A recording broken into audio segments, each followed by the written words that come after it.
今天牧师分享的主题呢，其实是接续了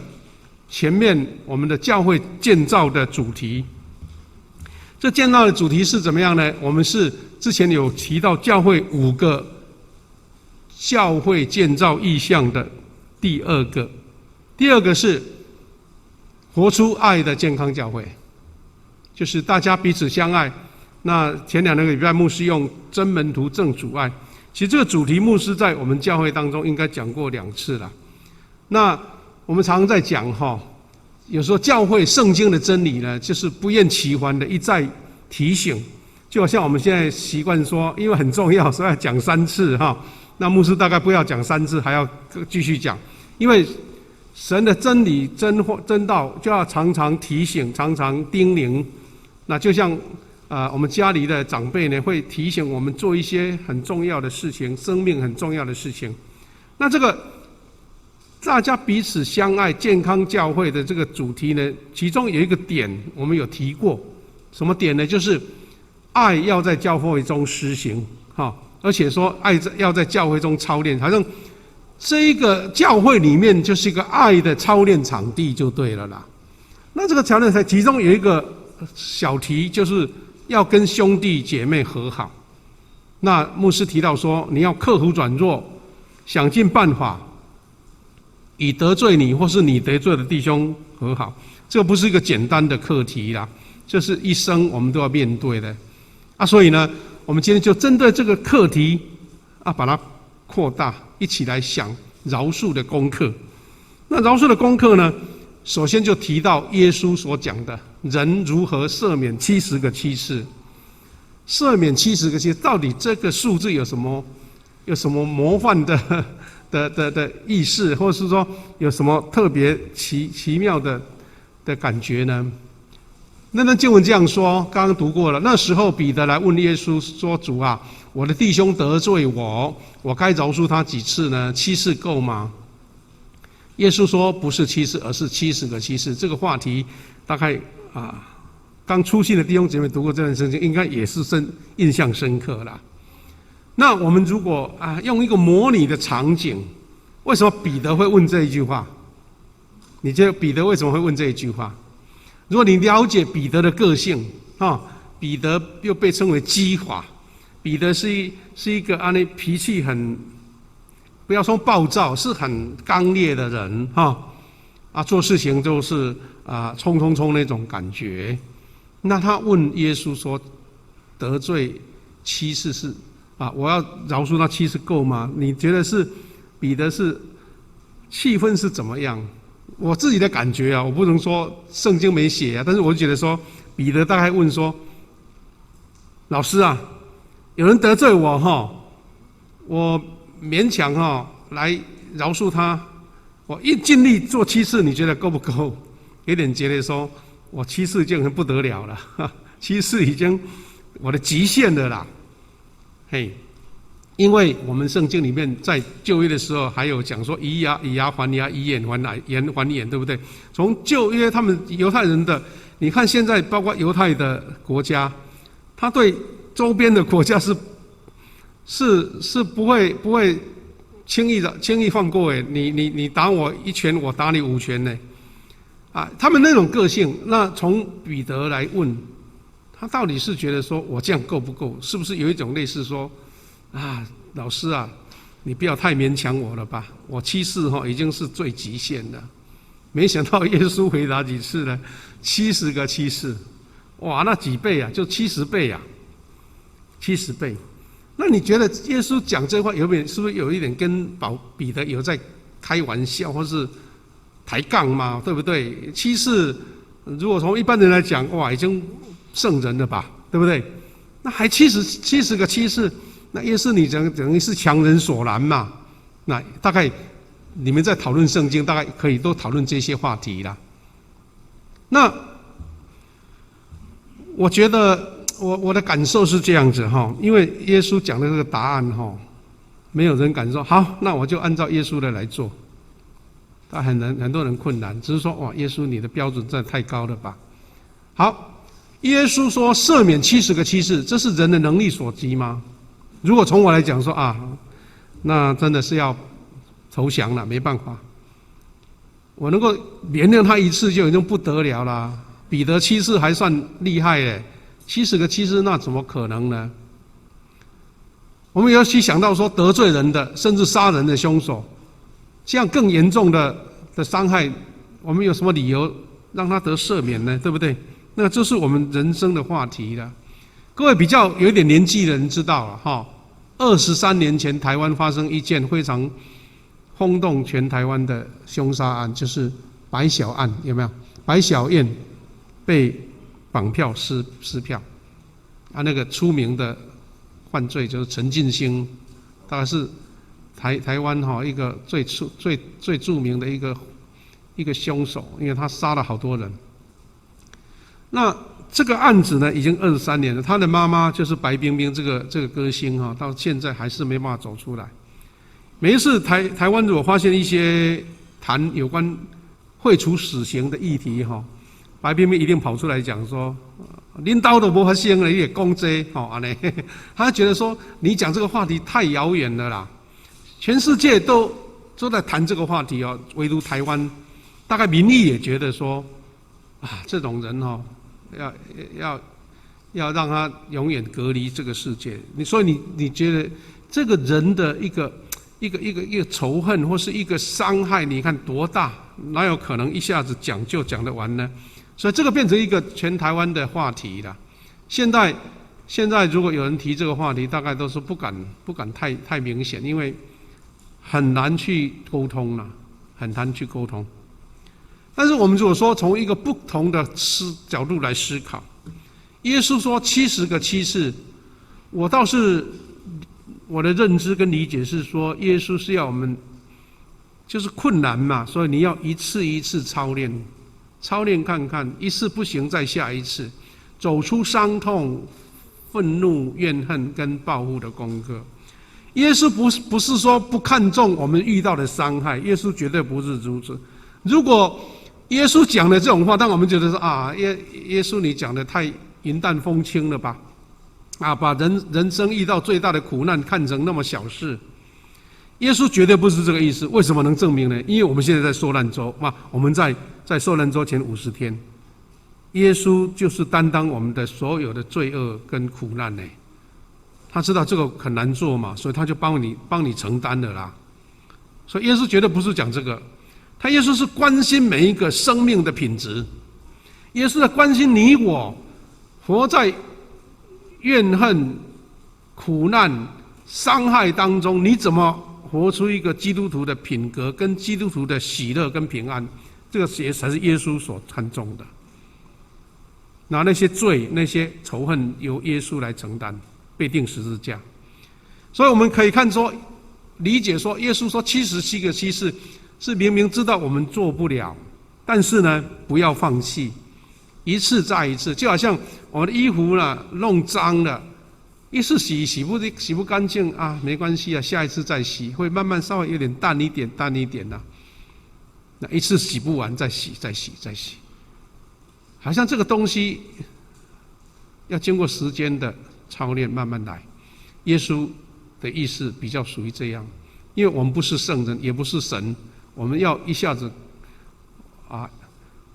一劳永逸的把它解决，一笔勾销不可能。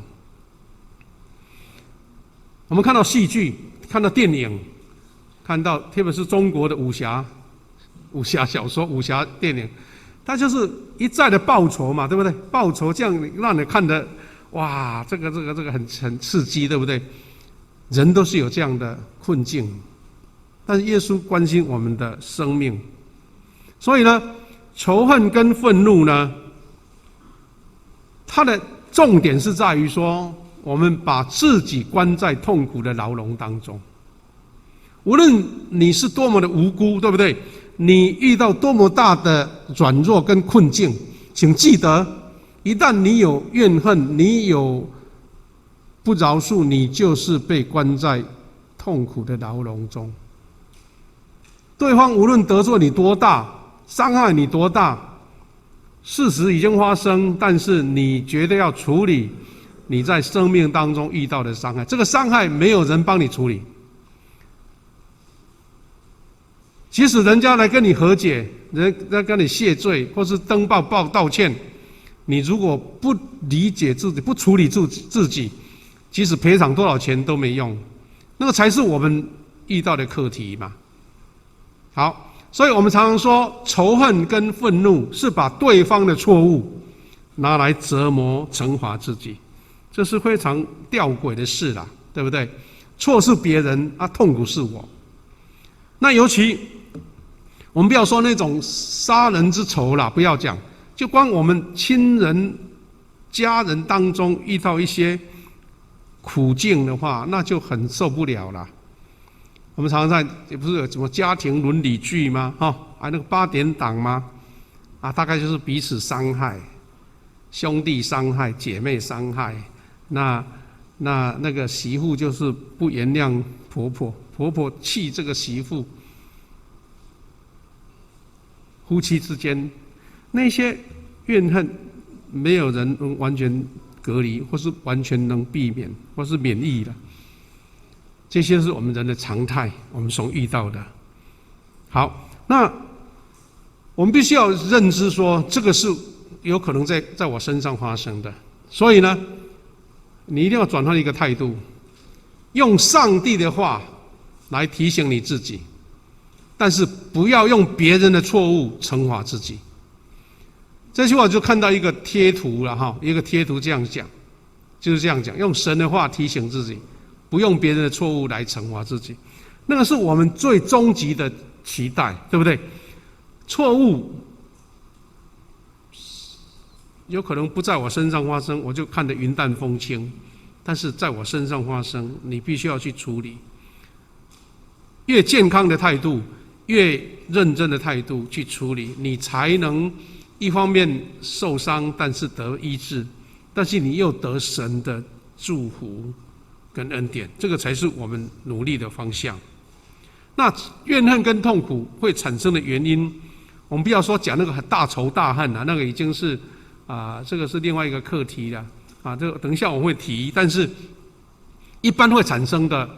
困境是这样子，圣经刚刚有讲到说，不要评断人，上帝就不审断你们；不要定人的罪，上帝就不定你们的罪；要饶恕人，上帝就饶恕你们。主耶稣在这边讲的是说，不要，两个不要，一个要，两不要，一个要。有一点就是说，你一定要这样做了，你才能走出困境哦，他不要说可不可以，好不好，不是这个意思。耶稣就是命令我们，不要评断人，才会被上帝评断。定人的罪你被上帝定的罪不是更大吗？要饶恕人，上帝会饶恕。所以有点背后这个恒久伟大的力量在给你支撑，你才能做得到。如果说我给讲这句话，不要讲上帝，说不要评断人，不要定人的罪，要饶恕人，你说你讲的比较轻松你干嘛？你做啊，你做做看呢？干嘛叫我做？问题是上帝说的，主耶稣说你要这样做，我才有能力帮助你呀，我才能帮助你，才能让你走出这样的伤痛。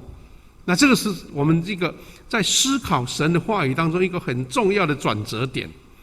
不是我们的伤痛，我们的愤恨不重要啦，耶稣说你的生命才是更重要。好，那耶稣在后段我们刚刚没有读，但是这段话就是在41节，就是这一段是开头那41节有讲到说什么呀？你为什么只看见弟兄眼中的木屑，却不管自己眼中的大梁呢？问题来了，问题在于说，无论是定罪，无论是论断或饶不饶恕，耶稣在提醒我们说，有些时候都是因为你内在的立场，你内在的价值观，你内在的判断所产生出来的。因为人总是从自己的角度出发嘛，那你常常会发生像耶稣讲的这句话。即使是你是初信1-2年的弟兄姐妹，你看这一段你会觉得很有感，因为你自己眼中有大梁，等于是塞住了，但是你会计较别人的一个小小的木屑牧师的在这个年纪开始眼睛的视力会改变以前都是戴眼镜，都反正一天都要带着，除了睡觉以外，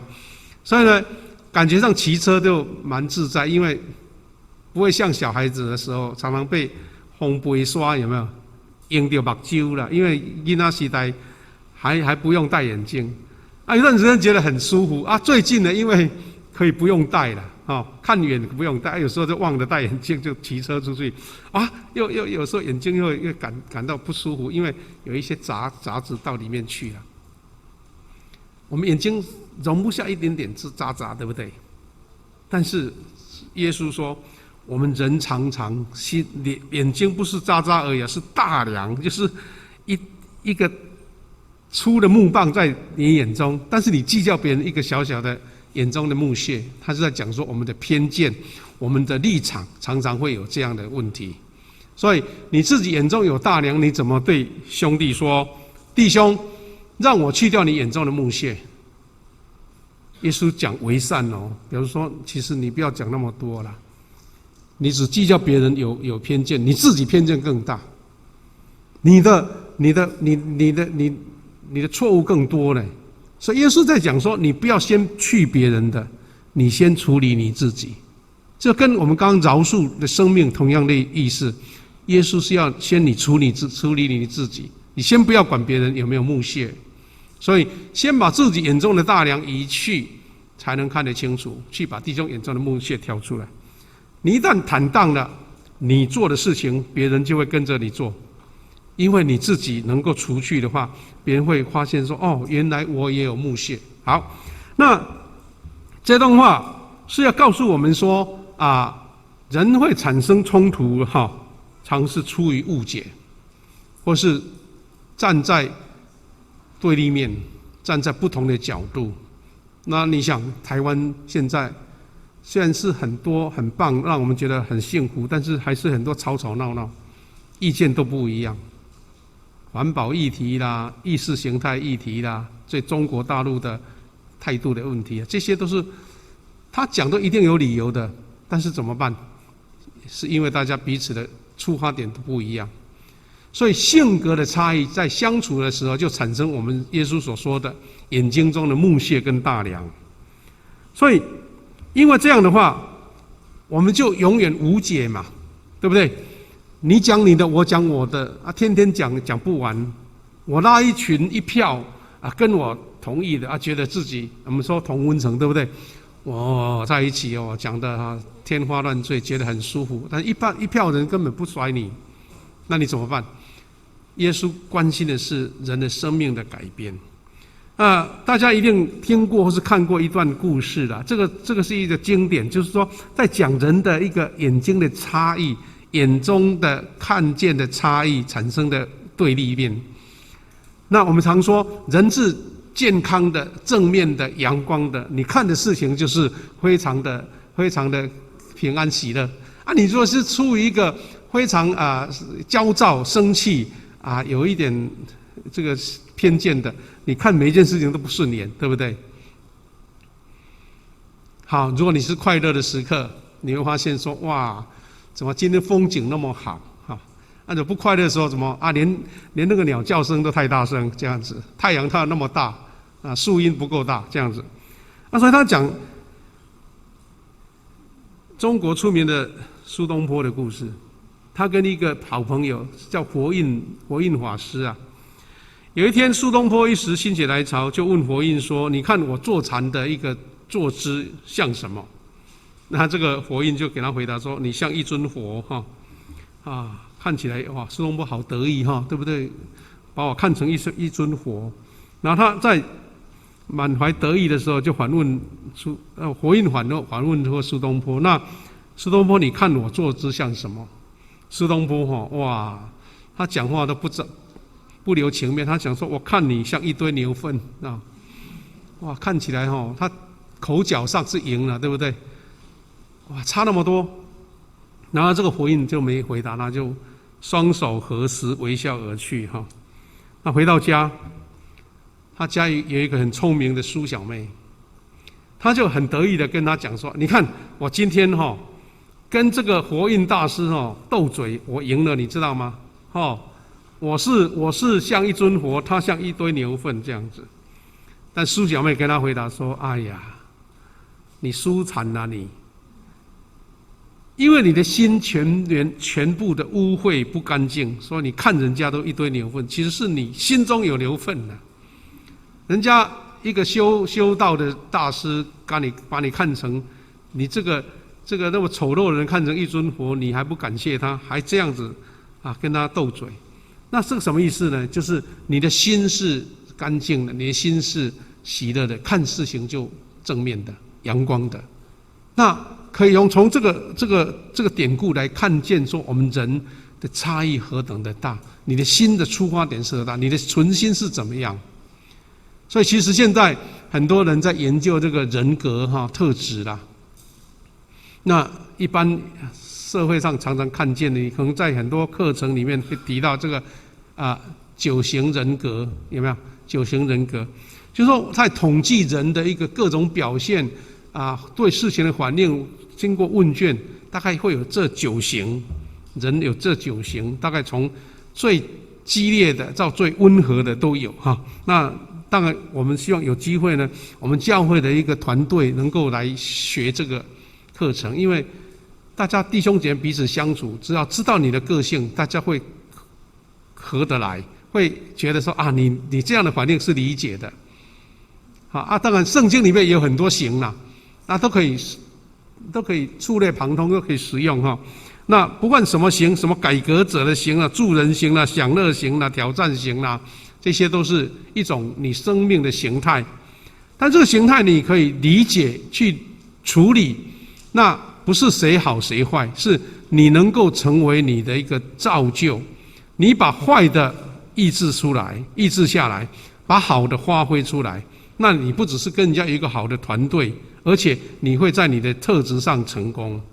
比如说你会觉得希特勒是什么型的，毛泽东是什么型的，那些开创国家的那种一个世代的人是什么型，有的是喜欢当幕僚的是什么型，这些都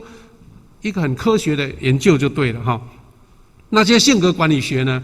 会成为让我们一个很好的帮助，但是也是让我们知道说，人真的差异那么多哈。有人是用什么星座，对不对？有时候生肖有人是用血型，反正都有得解释，而且解释让你头头是道。你无论上网可以看什么，你解答你都觉得他讲得很对。其实那是人的常态，人的形态。所以我们可以总归一句话说，上帝创造这个独特当中，赋予人的一个特别的独特的个性、独特性。我们说我们是上帝眼中的唯一嘛。上帝说你在母胎我就认识你了，你的头发我甚至都算过，那是表示在描述说，在神的眼中是独一无二。但是你是跟这些每一个都是独一无二的人相处你怎么样去接纳上帝所创造的唯一？这个是我们的课题。有这个差异的人格特质是很普遍的那所以呢，我们一生当中都面对处理眼中的大梁，才能察觉为何别人的有目线。意思说，你处理自己的问题，才知道说原来人家有偏见我很理解，因为我自己处理过嘛。就好像你曾经玩过水，你才知道说人玩水的感觉嘛。你遇到什么困难，人家走过你才知道嘛。所以呢，弟兄姐妹，我们从建立一个爱的教会，一个最难处理的就是饶恕的问题，饶恕的勇气。怎么样有勇气做饶恕，才能够让生命得到释放？那这个不是一种格言或是一种提醒，而是说耶稣的70个启示是让我们知道一生都走在神的恩典当中。我们必须要靠圣灵的同在，才有办法走这个70个七次了。好，饶恕不是在讲对方有何值得原谅，其实是要在练习放过自己。耶稣就直接跟我们讲，你不要论断人，你不要定人的罪，因为上帝才能帮助你。你只要在论断，你只要在定人的罪，上帝的帮助是进不到你内心的。我们这里常常有一句话比较属于国语教会的讲话，他说与神对齐，有没有？与神对齐是什么意思呢？是不要用我的想法来处理事情，而是神是什么样，我要跟他对齐才有办法。所以饶恕不是在为对方开脱啦，或是把对方讲说啊，他没有不是故意的啦，他怎么样？你讲这么多，其实也都事实已经出现过了。是问题是你要处理自己，要放过自己。所以能够饶恕跟放过自己，我们才能得到真正自由、有释放的生命。最后，牧师要分享一个可能大家印象还在很深刻的，就是一部电影叫做《心灵小屋》哈。我知道前上个礼拜我们的许传道也在青少年那边分享过。那我要处理的是说，《心灵小屋》到底要告诉我们什么了哈？也许你们还有印象，也许你读过这本书哈，电影还是要有印象。这个电影《心灵小屋》是改编从一个威廉·保罗·杨的一个全球畅销小说《小屋》。那其实英文它是讲小漏屋了 ，the shack， 这个就是好像有点像柴屋的感觉哈。说在我们台湾最常看见就是说，我们在田中啊，在田园附近盖了一间杂物间呢哈，要不然就是像我们在七股那些养殖场有没有？就要设一间小房子在那边，然后堆一些杂物嘛，那个是小屋，不是什么很大的房子就对了。那我稍微看了一下这个保罗杨他的经历，我觉得哇，真的他会写出这样的小说，不是没有原因的，因为他小孩子的时候就跟他的爸爸，他是一个宣教师哦，跑到那个现在属于印尼那个新几内亚那边去当宣教师。那小孩子呢，他是要适应不同的文化、不同的人种，而且他还要跟他爸爸一样领受这个使命跟呼召。他就在那边曾经受到过伤害跟霸凌啊，所以他一生当中一直觉得说，我表面上跟父母亲一起来为神做工，但是我受到伤害怎么处理？他是在处理这个事情，所以经过长大之后，慢慢在处理这件事情，他用小说来呈现他处理的经过了。他写的非常有点模范，但是又觉得很有意思就用小屋这个故事来呈现哈。那这本小说大家有空如果没看可以看，因为我记得10几年前很多教授啦，很多大师都说你有空读都在鼓励我们读这本书电影更轻省了哈。那这本书非常的畅销，听说全世界600万本，这是几年前的记录哈。那在美国曾经有70周的冠军，在《纽约时报》。原来这本书是我说这个保罗杨他自己写来，等于是自己释放自己的一个记录。他用一个抽象的小说来表达，原来实在要给他孩子看，说爸爸曾经经历过这个异文化的洗礼所遇到的伤痛。然后呢，在朋友间大家看的觉得很有意思，就想说，哇，这本书那么好太可惜了，我帮你找出版社出版看看，竟然26家出版社都把它拒绝掉，说这本书一定没有人看的了哈。这个网络呢看的很多这个资料，牧师就简短的说，后来他们自己出版，没想到一出版我们叫洛阳纸贵，全世界到处都宣扬这本书。那这本书是在后来变成电影哈，因为有场景嘛，又有人物故事，那就更有趣了哈。那是描述一个丧女的父亲，他怎么样重回命案的现场，遇见神迹，并挣扎学习中走出伤痛的感人的故事的。那这个片子呢，你们有看到人知道说它很悬疑、奇幻、感动，尤其他的角色很特别，他把耶稣、圣灵还有这个上帝用不同的角色呈现，那你会觉得说，跟你想象的很差很大哈但是这个片子是要让人家勇敢向前的力量，然后在痛苦的深渊可以坚强面对哈。那它是由这些伤痛、这些故事，看电影的人就知道说，他在一个山上、一个度假区、一个河边，在度假的时候，就一不小心让他女儿离开他的视线，那就消失掉了。等到警察告诉他说，已经在那个小屋里面有他女儿的一些遗物啊，这个受害的遗物，所以他就一直活在那种其实是愤恨，还包括不能原谅自己。为什么我做一个爸爸的照顾不了一个女儿，让这个女儿这个漂亮可爱的女儿从我眼中就一瞬间就消失掉啊？所以这个双重的恨就对了哈。那时候，所以这个故事的一个转折就是说，有一天从天堂来了一封信，他告诉麦肯这个男主角说，好一阵子没联络了，很想念你，如果你想聚，下周末我会去小屋。那不得了了，上帝竟然邀请他去那个他最恨不想进去的地方小屋，而且他署名叫老爹，别人看起来很奇怪，这个是上帝，原来是他太太哈，在称呼上帝的时候讲得很亲密啦，有点像说老爸，叫上帝称阿爸父嘛哈，老爸这样，他太太的称呼就对了。好，那这是一连串奇幻的旅程，就是这本书跟这个电影的一个经过哈。那这是男主角哈，啊，这是很奇怪的角色，就是女生，而且是黑人哈，来扮演上帝跟他讲话，等于就是上帝用人的形象跟他讲话。那这个是上帝陪他在做那个家事哈，这个好像做面包什么的。那这一章啊，那个陈佑长老跟我提醒说，牧师你讲的不是很正确。原来这三个人哈，就是代表三位一体的神。你会觉得说，哎，这个怎么能跟你想象的三位一体的上帝有什么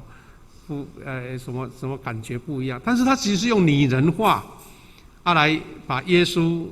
圣灵还有上帝哈，而且是有女性的角色。我觉得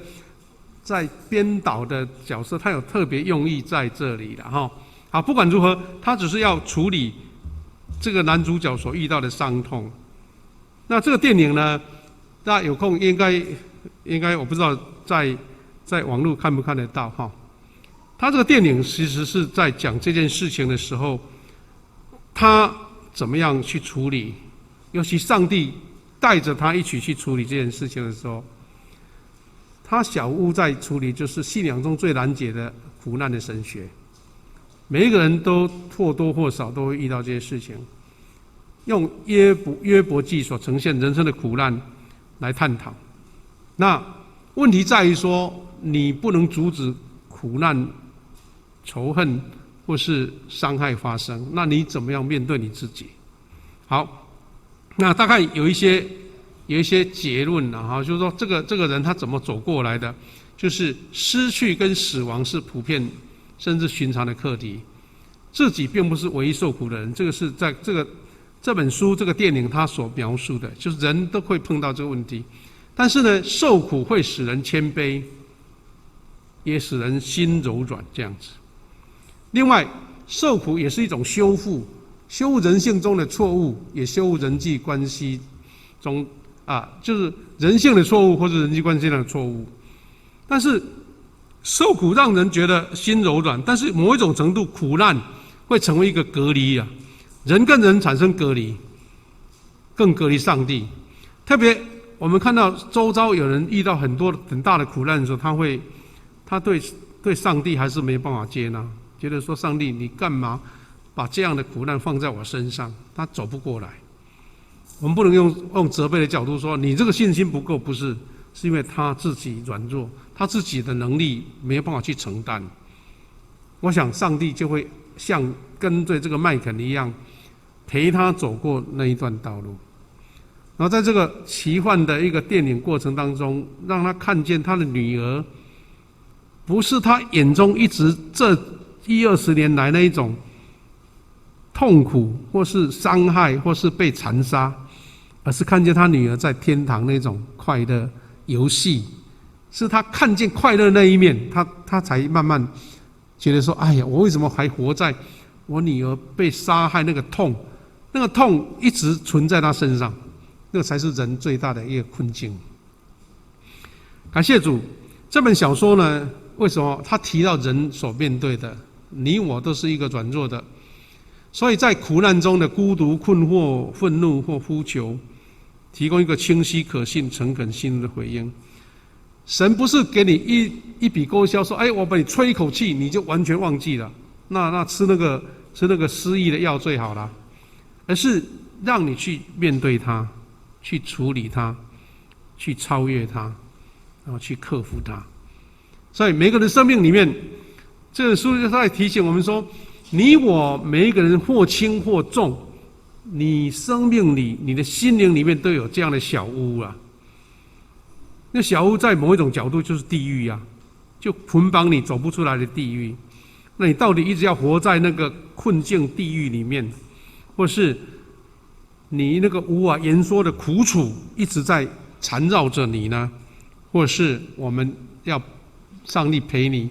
在小屋里看见、遇见言语不能形容的至深之爱，那是上帝的爱。上帝不是用那种很廉价的方式说：“哎，我把你吹一口气，好像那种让你全部忘记，不是，是让你成长的，是让你超越的，是让你得到力量，是有勇气去超越的。”各位弟兄姐妹，我们的教会要操练爱，你要学习饶恕。如果没有饶恕，你的爱可能只是一个表面的，或是个虚伪的，或是一个人际关系的一种应付的。但是真正深刻的饶恕是从耶稣基督的爱，从圣灵的保守而来的。愿我们大家都学到这个功课，因为耶稣告诉我们70个7次，这是你一生都要做的，而且可能没办法做到完美，不过上帝的陪伴，你就有可能去达到。